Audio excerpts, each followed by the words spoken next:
C'est pas un travail quand même, hein. Il y a le même en... Ça veut dire que c'est la même chose. Et dans l'ancienne circonscription de Pierre Mendès France, le président dit s'en tenir lui aussi à un devoir de vérité, notamment sur l'inversion promise de la courbe du chômage à la fin de l'année. Et leur dire que la courbe sera inversée d'ici un an, c'est bien la vérité. Oui, ça c'est la volonté. La vérité, c'est que c'est très difficile. C'est que la crise n'est pas terminée. Même si on a stabilisé la zone euro, même si on a maintenant des signes de reprise, c'est pas fini. Et la volonté, c'est qu'on va se mobiliser pleinement et moins de premier. Être au plus près des Français, dit le chef de l'État. Ce déplacement en Normandie indique bien la priorité désormais accordée au terrain pour expliquer la politique mise en œuvre par le gouvernement dans un pays en proie au doute et à l'inquiétude. Nous vous en avons beaucoup parlé hier. Un mot de l'exil fiscal de Gérard Depardieu, l'acteur, est arrivé en Russie aujourd'hui. 48 heures seulement après avoir obtenu la nationalité russe, il est venu en personne remercier Vladimir Poutine et probablement récupérer son nouveau passeport. Gérard Depardieu devrait rencontrer le président ce soir à Sochi, une station balnéaire de la mer Noire.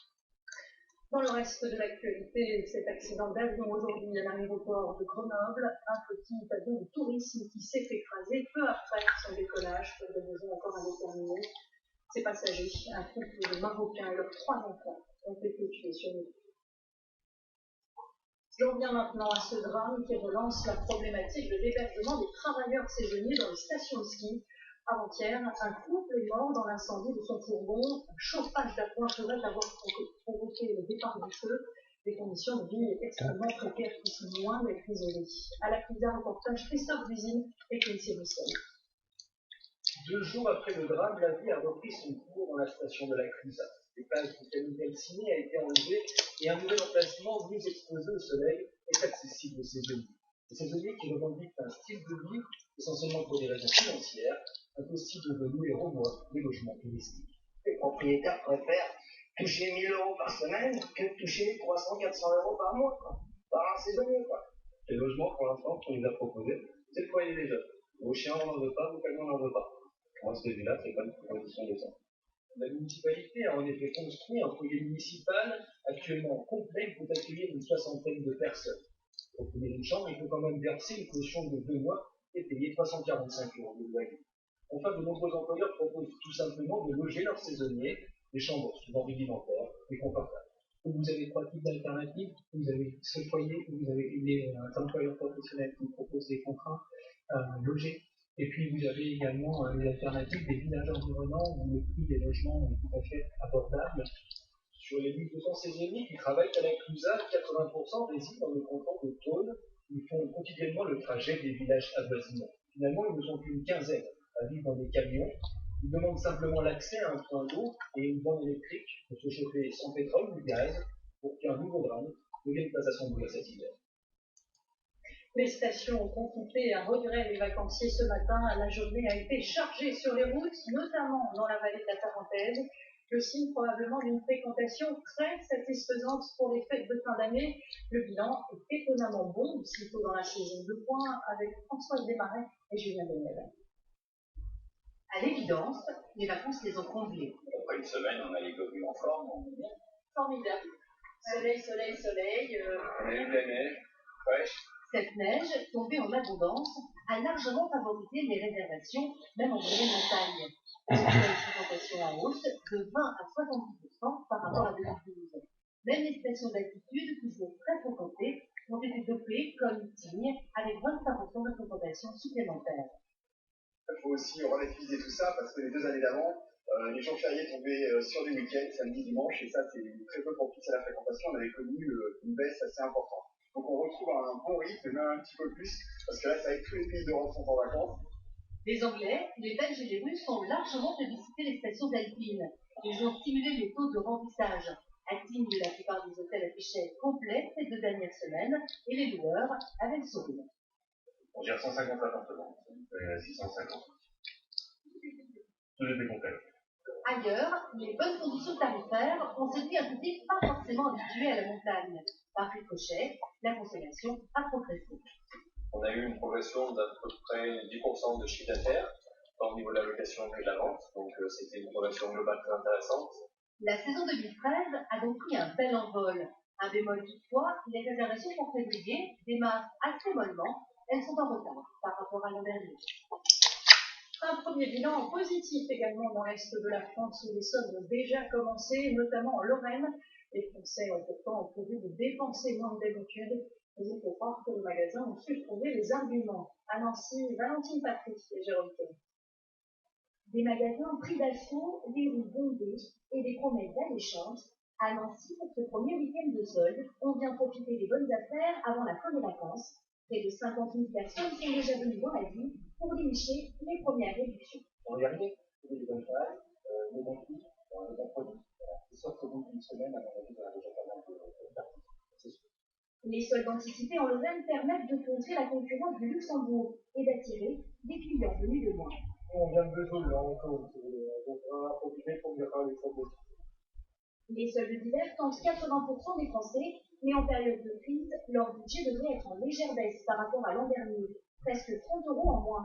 Cette année, les consommateurs devraient dépenser 200 € par personne, mais les budgets varient.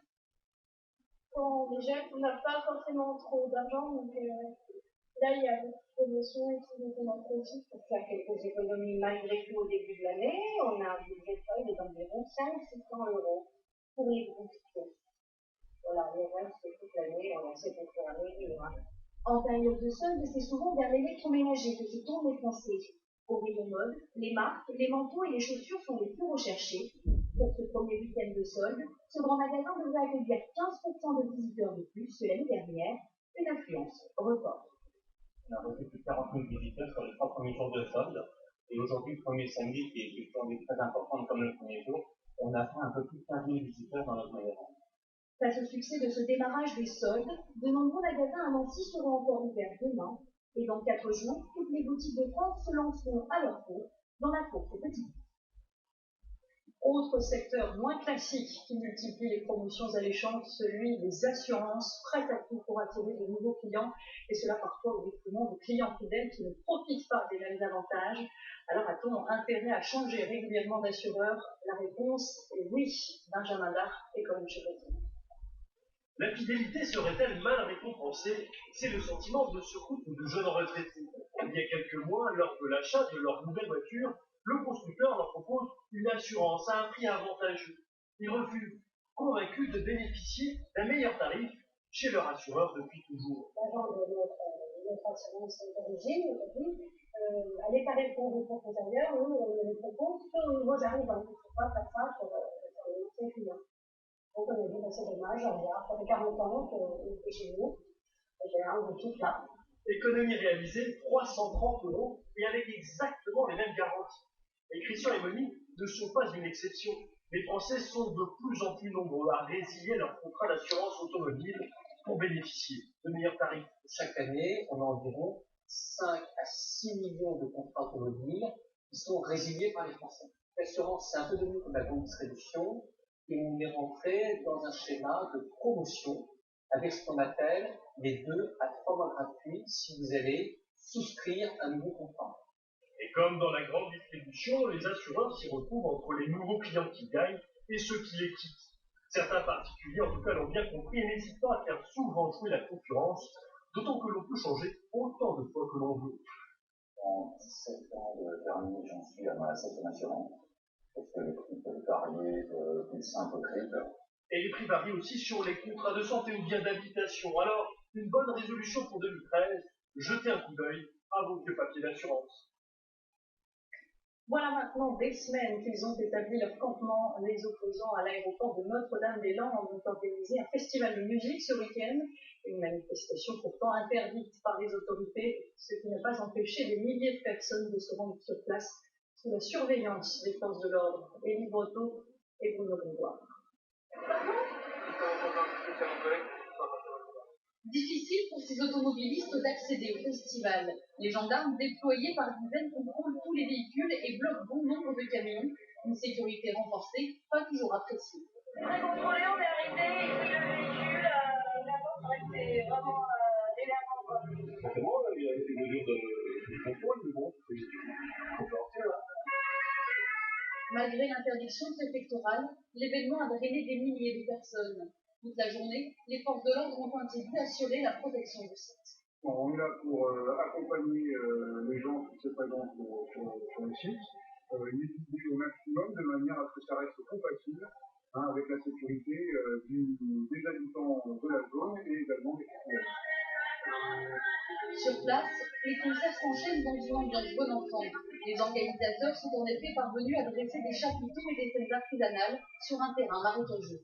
Il y a un peu de boue, c'est vrai, mais c'est plutôt agréable. C'est bon, c'est pas trop froid. Il y a de la bonne musique, il y a plusieurs scènes. C'est cool. L'ensemble des participants revendique un acte militant à travers ce festival. Jusqu'ici, la manifestation non autorisée s'est déroulée sans heurts, dans un climat apaisé. On ne l'avait pas entendu depuis des mois, Lance Armstrong pourrait bien sortir de son silence. C'est en tout cas ce que croit savoir le site internet du New York Times. Le cycliste déchu cet automne de ses 7 victoires du Tour de France pourrait avouer s'être dopé pendant des années. Sandra Desadrets revient sur les raisons qui pourraient le pousser à parler. Lance Armstrong, le provocateur, il pose ici avec ses maillots jaunes le jour même où lui ont été retirés tous ses titres, pourrait laisser place à Lance Armstrong, le repenti. Selon le New York Times, le cycliste qui avait tout gagné et qui a tout perdu envisagerait des aveux à retardement, lui qui a toujours nié s'être dopé. Surprenant, pas tant que ça. Lance Armstrong, accro au sport et à la compétition, vivrait très mal sa suspension à vie de toute épreuve officielle, puis qui s'entraîne encore très régulièrement, au triathlon notamment. Il y aurait également des raisons financières. Plusieurs de ses sponsors l'ont lâché et de riches contributeurs de sa fondation de lutte contre le cancer l'inciteraient aux aveux pour préserver la crédibilité de l'organisation. Mais avouer, dans l'espoir d'amoindrir les sanctions sportives et financières, ne serait pas sans conséquence au pénal. Même nié, il faut le rappeler, il y a quelques années, sous serment. Sous serment, aux États-Unis, il revient là-dessus, c'est du parjure, c'est la tôle. Cruel dilemme pour un champion déchu qui n'a donc pas encore fini de faire parler de lui.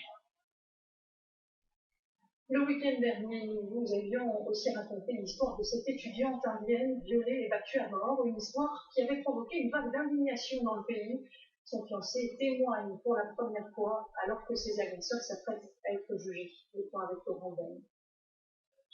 Personne ne verra aujourd'hui les 6 suspects du viol et du meurtre. Leur vrai procès ne devrait effectivement commencer que ce lundi. Devant le tribunal et un peu partout dans le pays, les manifestations de soutien et d'indignation se multiplient. Contre la police, le laxisme des autorités, une société qui aurait ici laissé trop de place à la domination masculine et à l'indifférence. Les sentiments que le témoignage du petit ami de la victime ne font que dramatiquement renforcer. On a vraiment demandé de l'aide, tenté d'arrêter des voitures et des motos pendant un long moment. Elles ont ralenti mais ne se sont jamais arrêtées. Personne ne s'est intéressé à nous pendant 25 minutes. 25 minutes qui font suite à près d'1 heure de calvaire dans ce bus, violé, battu, torturé. Son ami ne survivra pas à ses blessures, lui ne comprendra sans doute jamais la cruauté de ses agresseurs. Ils nous ont jetés en dehors du bus près d'un pont. Ils ont aussi essayé de nous rouler dessus avec le car. Nous étions sans vêtements et on a attendu là que quelqu'un nous vienne en aide. Les manifestations violentes parfois n'ont cessé qu'au lendemain de l'arrestation des 6 suspects. Ceux-ci risquent la peine de mort même si elle est rarement appliquée en Inde. En attendant le début du procès devant le tribunal et ailleurs en Inde, les prières se mêlent aux appels à rendre le pays plus sûr pour les femmes. Pendant des années, ils ont travaillé dans l'ombre et ont risqué leur vie pour leur pays. Le retour des membres des forces spéciales à la vie civile est toujours un pari. Ces hommes ne parlent jamais de leur passé de soldats. 2 d'entre eux ont pourtant accepté de se livrer à notre caméra. Ils ont choisi de valoriser ce passé pour renouer avec une vie plus normale. Patricia Lémonière et David Bordic. Quand on arrive dans des unités comme ça, on est jeune, avec la fougue. Vraiment difficile à intégrer. Ça n'a jamais passé dans ce moment-là, c'est pas très vite. Force spéciale Commando Marine, ils ont pu partager l'Afghanistan, l'Afrique, les Balkans, de longues années de clandestinité. Notre famille connaît pas tout, elle connaît pas certainement pas tout. Et on se rend compte aussi que ça a une influence, parce que maintenant dans le monde civil, on a plutôt tendance à vouloir rester clandestin. Et ça cadre pas très bien avec le milieu civil. C'est mignon, il faut peut-être se faire connaître. Se reconvertir, sortir de l'ombre, se lancer dans le privé et créer des produits innovants, tel est leur nouveau défi. On n'a pas forcément de solution pour monter sur un navire démocrate, ça peut être une solution. Cet outil unique en son genre est le résultat d'une longue recherche académique. On parle de binôme dans le monde opérationnel. On va essayer de proposer cette idée dans ce moment aujourd'hui cyber. Leur passé n'est jamais loin. Ce jour-là,